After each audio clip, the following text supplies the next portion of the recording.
Welcome to the City of Memphis. Yeah, in my controller. I don't know if that's what the problem is, but it's acting really weird. Keeps giving out on me. I have another one, but let's just pop in this cable real quick and continue.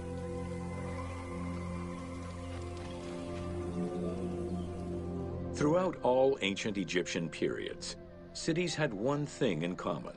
They were situated along the Nile's shores. Cities were often designated for government or for worship.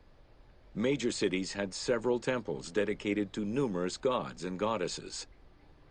Egyptians referred to the organization of their cities as a sepat, or later on by the Persian term nome. There were 20 sepat in Lower Egypt and 22 in Upper Egypt. The capital city of ancient Egypt changed many times over the periods.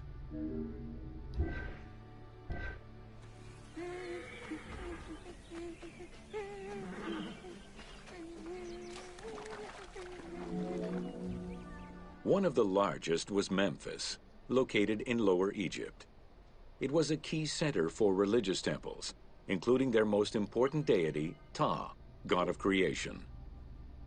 Thebes, located in Upper Egypt, competed with Memphis and featured as both a political and a religious center. Two important temples, Luxor and Karnak, were built there. A minor capital of the Sayyid dynasty was the city of Sais. This was the last native Egyptian capital of Egypt.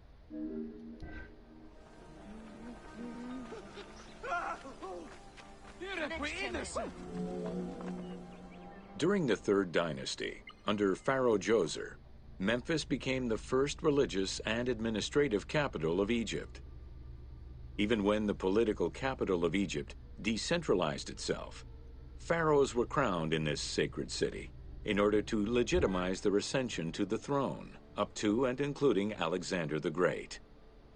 Though little remains today save ruins south of Cairo, we can guess at the structure of the city, which stretched up to 5 kilometers in length and 2 kilometers in width.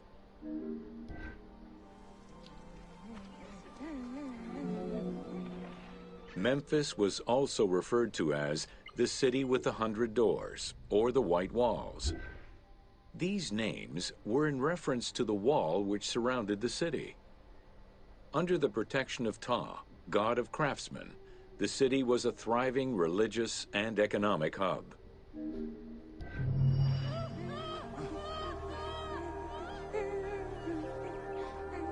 don't know why everyone's scared, but they really are, aren't they? Welcome to Artisans. It was under the watchful eye of Ptah of Memphis, the god of craft and architecture, that ancient Egyptians developed the unique rendition of the world they lived in.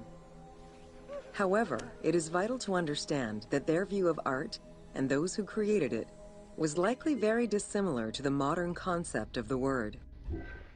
Instead of artists, the creative culture had skilled and respected artisans. The most significant categories of specialties for crafters were drawing, painting, sculpture, and metalworking.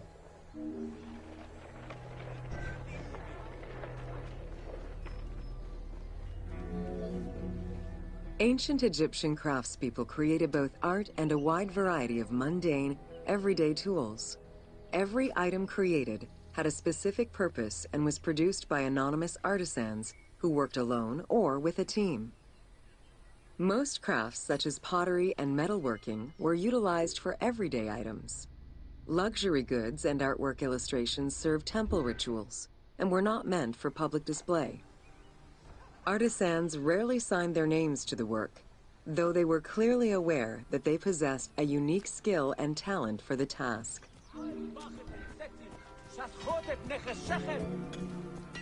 Art, in all its forms, has offered not only a practical insight into the way ancient Egyptians lived, but in how they viewed the world and their place in it.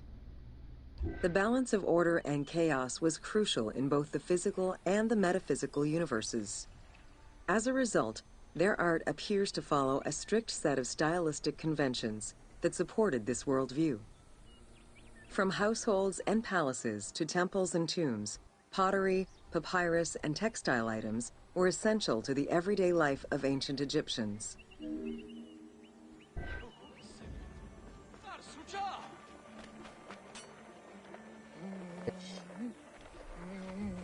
My controller's like really weird, guys.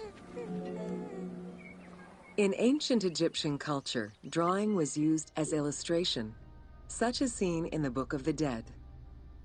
It was also the first step in the creation of a relief, painting, or statue. Two-dimensional representations were concerned with order and form, and were intended to honor gods and promote the transition of the soul to the afterlife.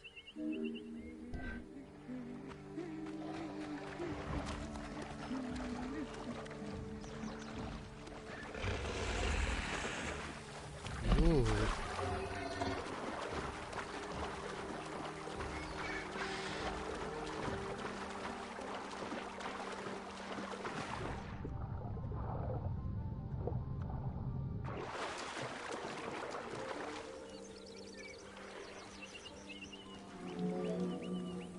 Stylistically, Egyptians were concerned with the depiction of the human form's inner self. As such, artistic representations were not concerned with realism, but rather with idealized youth and perfectly harmonious visuals.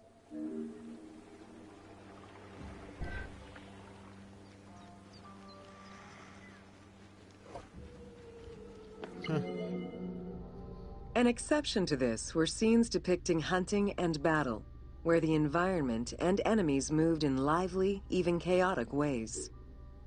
Animals and foes were depicted piled up, as if describing chaos, with Egyptians standing in solemn, disciplined poses, bringing order to the scene. Just laughing because there's the crocodile sitting there randomly. So it happens when you disable violence, I guess, because there are animal attacks in the game randomly, and you get XP for stopping them. And I'm guessing that's what's going on here. It's just the violence is disabled for Explorer mode. Reliefs could be either in high relief or low relief. Either method required a surface suited to the desired technique. Preparation of the surfaces differed depending on the quality of the rock. A quarried block only needed a simple smoothing. Rough-cut rock monuments, such as those found in tombs, required more work. Often the surface was coated in plaster before being sculpted.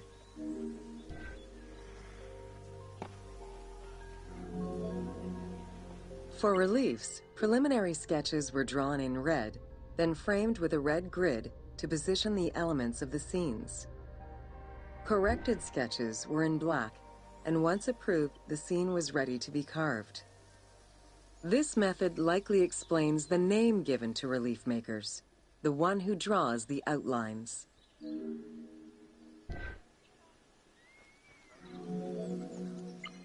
Statues were believed to be vessels for the souls of the deceased, or deities. That is why a sculptor was called the one who makes it live. This divine duty earned them the utmost respect. As with a relief, creation of a sculpture began with a drawing. Most statues were made of quarried blocks of stone, primarily limestone, though sometimes harder stones such as quartzite were also used.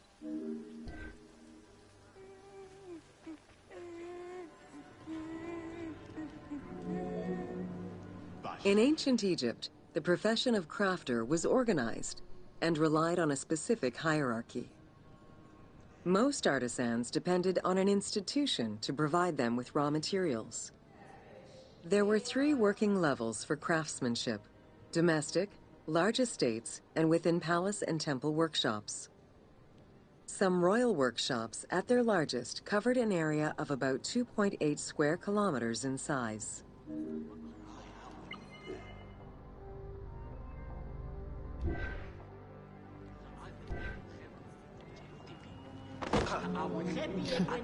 At the domestic level, most Egyptians were craftspeople to a greater or lesser extent. The ability to repair tools was a daily necessity. Crafted everyday items could also be bartered for at the local market. Artisans with skills but lacking in resources worked at large estates, where the elite provided them with space to work and raw materials. The most skilled artisans were employed in royal or temple projects and benefited from a special status. They were provided with good workspaces and considered to be highly skilled.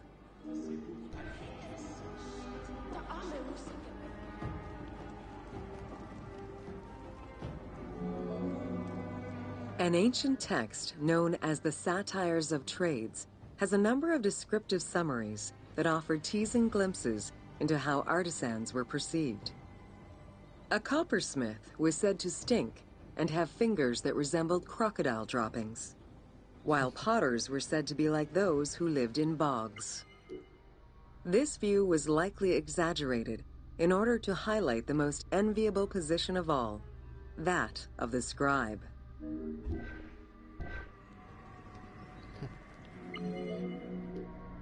Located near the Valley of the Kings, Deir el-Medina was a settlement created by order of the king to honor the most skilled artisans. Its name translates as the Monastery of the City. Allocated a house on the initiative of the king, these craftsfolk were regarded with respect and referred to as the royal artisans.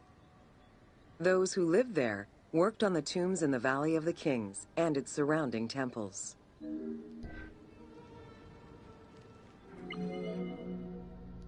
Archaeologists believe the site was home to skilled and respected artisans for over 400 years. It is considered one of the most important discoveries relating to Egyptian daily life. While much of the focus of Egyptian archaeology was on its kings and queens, it wasn't until the excavation of Deir el-Medina that Egyptologists were given a valuable window into the community life of ancient Egyptian artisans.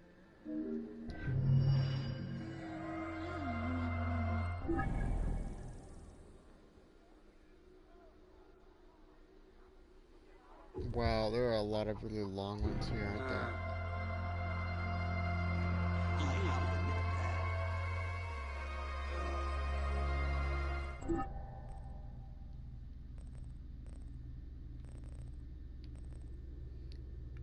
We should be told Three things are necessary when exploring Egypt: water, a good camera, and an omnipresent voice coming from nowhere.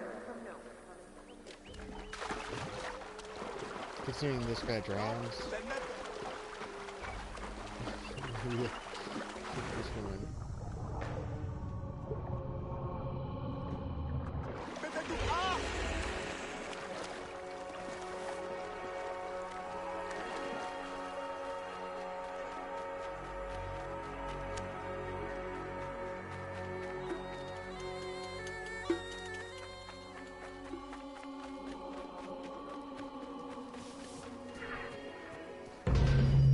Welcome to Mummies of Ancient Egypt. The mummification process used by ancient Egyptians was highly ceremonial in nature. The different types of mummification took into account the social level and richness of the deceased and even included animals. The most expensive was that reserved for the pharaoh and the royal family, as well as some of the wealthiest members of the court.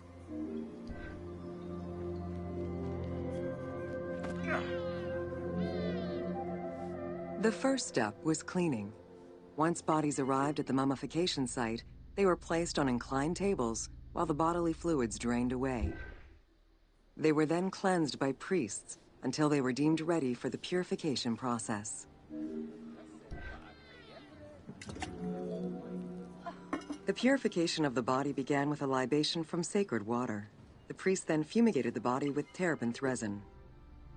After the ritual cleansing, priests used oils, spices, and all kinds of essences to further purify the body of the deceased. Finally, all body hair was meticulously removed.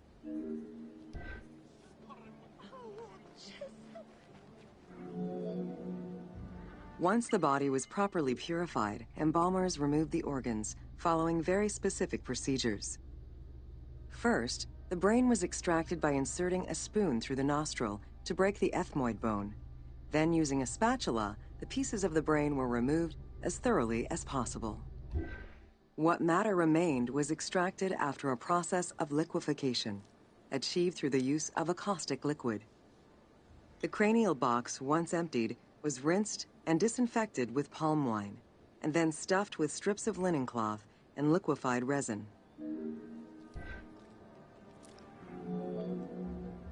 After taking care of the brain, embalmers made an incision on the left flank and carefully set aside the viscera. The inside of the body was also rinsed with palm wine. Then the embalmers filled the belly with pure myrrh, cinnamon, and other perfumes and sewed it shut. The removed viscera were washed in palm wine and packed in crushed herbs before being placed in canopic jars.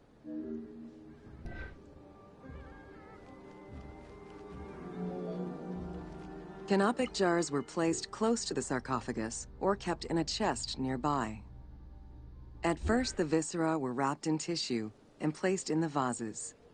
As the ritual requirements became more elaborate, ointments, spices, and even water and natron were added to the process.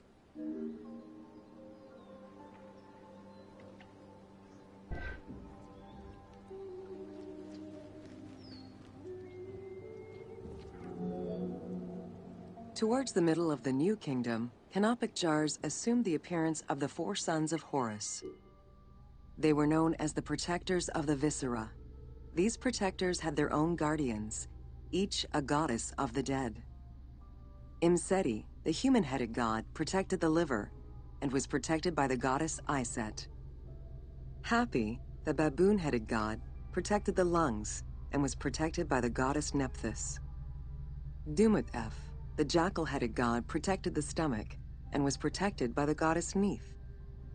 And finally, Kebesenuef, the falcon-headed god, protected the intestines and was protected by the goddess Selket.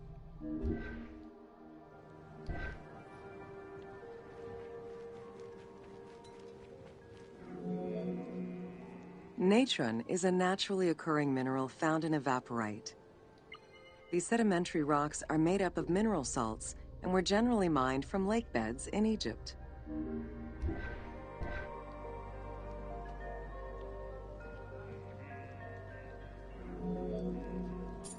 Embalmers used natron as a desiccant to dry the flesh and stop the corpse's putrefaction process. Once the body was cleansed and eviscerated, the deceased was covered in natron for about 40 days. Once desiccated, the body was prepared to be wrapped in strips of linen.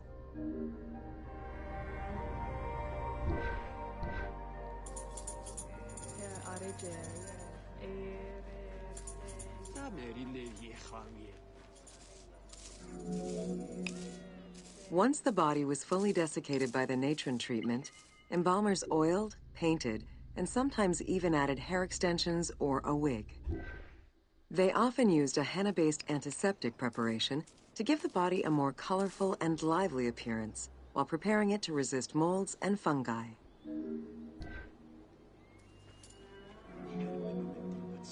Next came the phase which gave mummies their most well-known appearance, the wrapping. Originally, each part of the body was wrapped separately. Men had their arms crossed on their chests, while women had the right arm folded over their breasts and the left arm stretched along the body. However, techniques evolved over time. Eventually, the body as a whole was wrapped with limbs alongside the body, and increasingly sophisticated and different techniques of weaving flax bands were developed. In addition to the jewelry and amulets arranged on the skin of the deceased, amulets were also carefully inserted into the weaving of the linen strips. Each amulet was linked to a myth or to an ideological belief related to rebirth.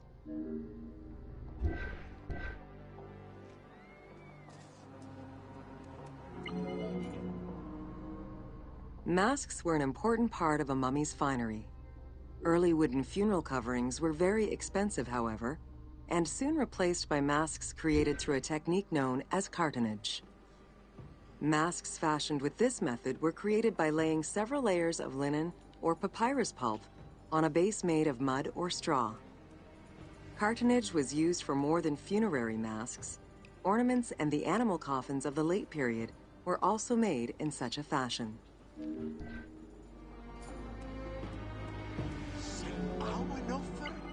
Cartonnage evolved to cover the entire body of the mummy during the 22nd dynasty. The mummies were placed on a board inside a rigid envelope of cartonnage, which was laced at the back with a string. Extremely cost-effective and visually pleasing, this technique was very popular through all layers of the society.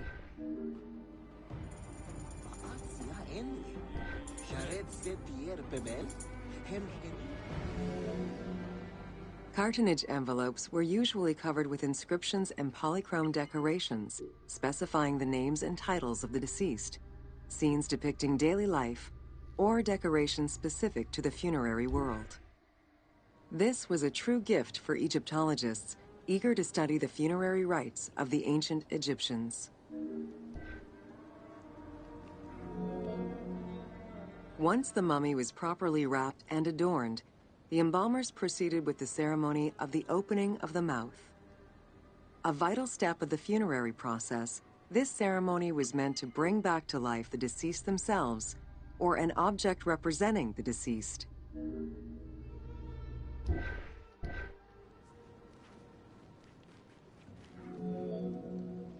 There were no less than 75 different stages for the opening of the mouth.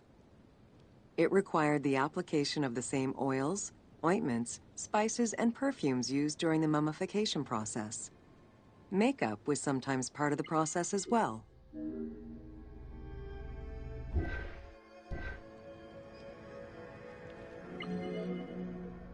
The last stage of this long ritual was the act of touching the mouth with the adze to symbolically allow the breath of life to infuse an inert body. Its performance was reserved for a very specific set of people: priests who wore the mask of the god Anubis, a close relative of the family, or by the heir to the throne.